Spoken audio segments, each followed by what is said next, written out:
नमस्कार, मी प्रमिला झमरे। तर आज मी पालकची मोकळी भाजी करणार आहे।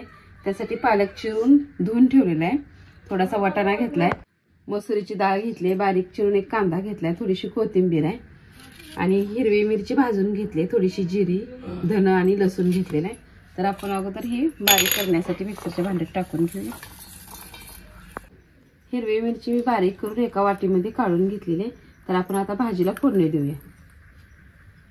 फोडणीसाठी तेल ओतून घेतले, 1 चमचा जिरे टाकून घेतले, अर्धा चमचा मोहरी घातली, हे बारीक चिरलेला कांदा मी टाकून घेणार आहे।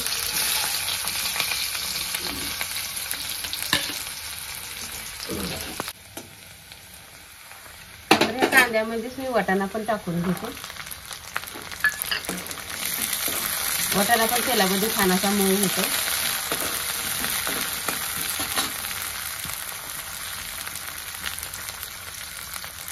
थोडीशी हिरवी मिरची टाकून घेते। हिरवी मिरची तिखट कमी जास्त बघून टाकायची, ती पण तेलामध्ये तळते। मिरची सुरुवातीला पण मी भाजलेलीच आहे, तरी पण तेलामध्ये टाकले। तर वाटाणा, कांदा आणि हिरवी मिरची छान असं तेलामध्ये तळून झालेलं आहे। मी छोटा 1 चमचा हळद टाकून घेतली। हळदीनंतर ही पालक चिरून घेतलेला, धुवून घेतलेला टाकून घ्यायला लागले।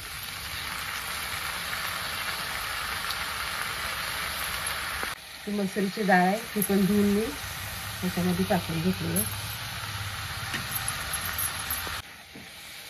छान असं आपल्याला आपली भाजी मिक्स करून घ्यायची।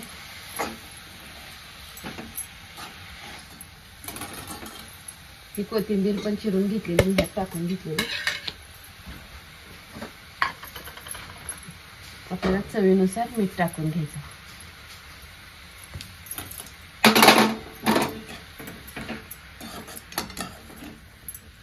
आता ही मिठाच्या पाण्यावरच आपल्याला शिजवायचे आहे, दुसरं पाणी वाटायचं नाही, पालकाचं पाणी भरपूर होतंय।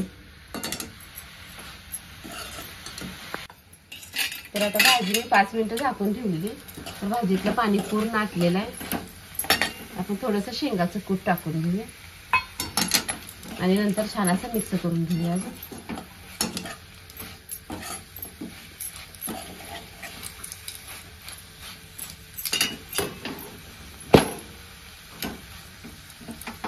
तर अशा पद्धतीने मी पालकची भाजी बनवलेली आहे। तुम्हीही बनवून बघा आणि माझा व्हिडिओ आवडला तर नक्कीच लाईक करा, सबस्क्राईब करा। फेसबुकवर बघत असाल तर फॉलो करा।